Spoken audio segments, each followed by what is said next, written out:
15 августа 1990 года легендарный советский рок-исполнитель Виктор Цой погиб в ДТП.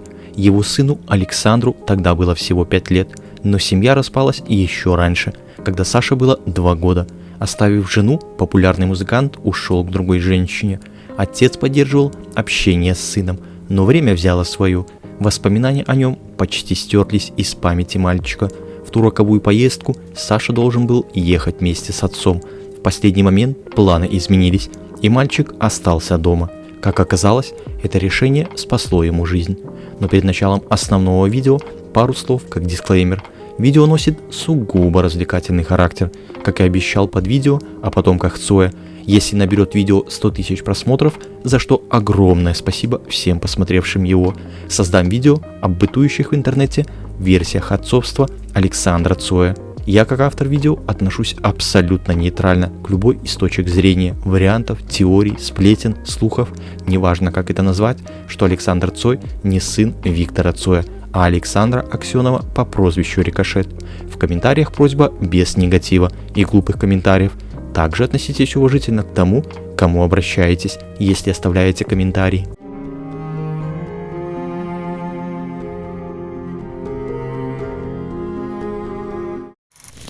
Долгие годы Александр предпочитал пользоваться творческим псевдонимом Молчанов и избегал общения с журналистами.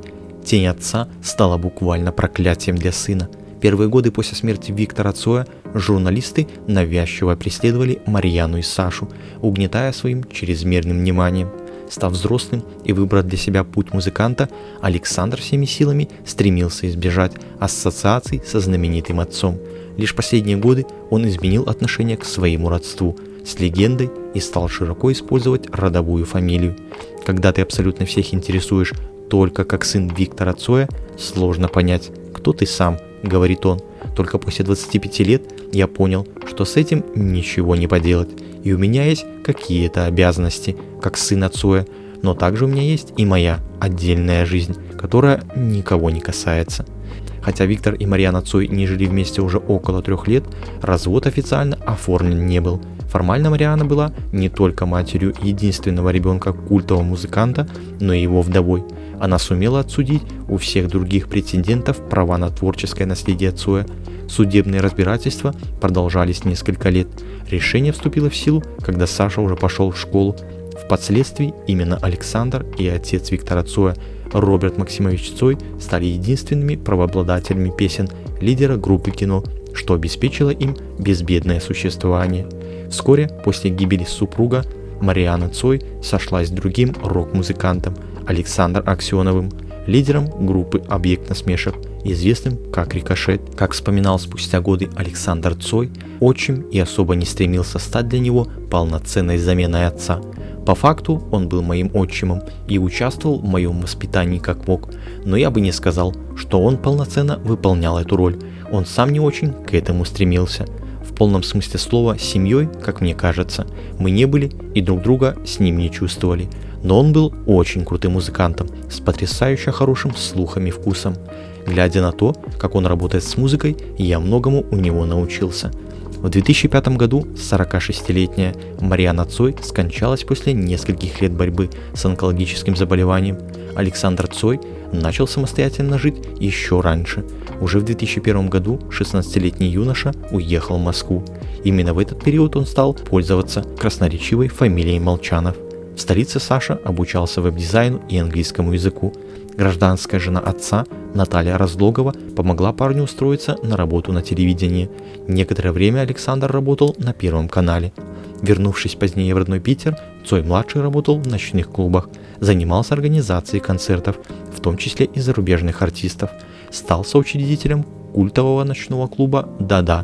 В разные годы Александр Цой выступал с различными российскими рок-группами и гитаристами. Как дизайнер оформлял обложки музыкальных альбомов, затем предпочел заняться сольной карьерой. Основой его репертуара – песни собственного сочинения. Как нештатный автор, Александр сотрудничает с сайтом RT на русском. После смерти матери самым близким человеком для Саши стала бабушка по материнской линии. С родителями Виктора Цоя отношения у единственного внука не сложились. О своей личной жизни Александр с журналистами не говорит. В прессе есть лишь предельно сжатая информация о том, что в 2010 году Цой-младший женился на Елене Осокиной, а в 2012 у них родилась дочь. В 2020 году имя Александра Цоя неоднократно появлялось в СМИ в связи с его распоряжением авторскими правами на творчество отца. Сначала пресса заявила о запрете Александра другим исполнителям использовать песни кино. В связи с этим накануне 30-летней годовщины гибели Виктора Цоя отменилось несколько концертов, посвященных его памяти. Некоторые группы и певцы вынуждены были пересматривать и изменять свой репертуар. Рок-тусовка и фанаты легендарного исполнителя негодовали. Такая позиция явно противоречила более ранним высказываниям Александра, когда он говорил о том, что творчество и песни должны жить, чтобы поколение мальчишек их не забыло. Многочисленные комментарии вынудили Александра пояснить свою позицию. Петь, собственно, можно, но необходимо согласовать исполнение с наследником, говорил он. Практически сразу, вслед за тем, как Марьяна Цой сошлась с Рикошетом, среди поклонников и коллег лидера группы кино поползли слухи о том, что именно Аксенов является биологическим отцом мальчика из-за схожести черт Саши Цоя с Александром Аксеновым. Аргументировали это тем, что азиатская кровь сильная, она наверняка перебивает европейские гены, а Саша вовсе не похож на корейца, просто одинаковый типаж, контур лица, скулы, глаза, но это отнюдь не означает, что они родственники. Известно, что родные Виктора Цоя по отцовской линии являются корейцами, однако Александру корейских черт почти не досталось, о чем постоянно говорят критики, но это слабый аргумент. Генетика – штука сложная. Виктор Цой был корейцем лишь по отцу, к тому же бабушка и мама Александра были русские.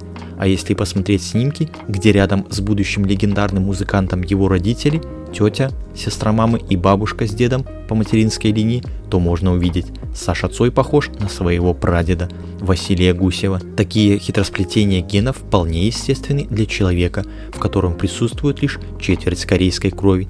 При этом характерные азиатские черты легко могут проявиться в детях или даже внуках Александра Цоя. Бывший продюсер группы кино заявил, что Виктор болел в детстве свинкой, поэтому не мог иметь детей, и о том, что Александр не его сын, прекрасно знал. Хотя если спросить у врачей или даже этого не делать и посмотреть в интернете информацию о том, можно ли иметь детей после перенесенной свинки, то ответ однозначен.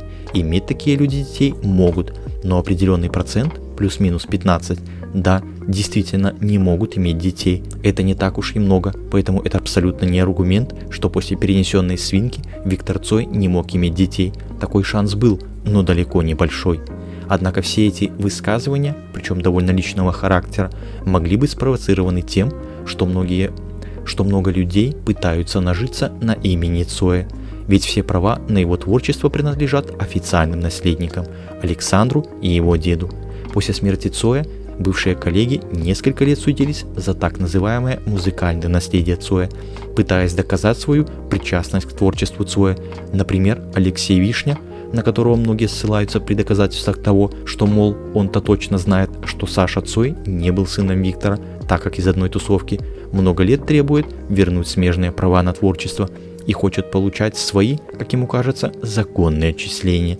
Поэтому если им удастся доказать, что Александр не сын Цоя, то и наследственные права можно также пересмотреть.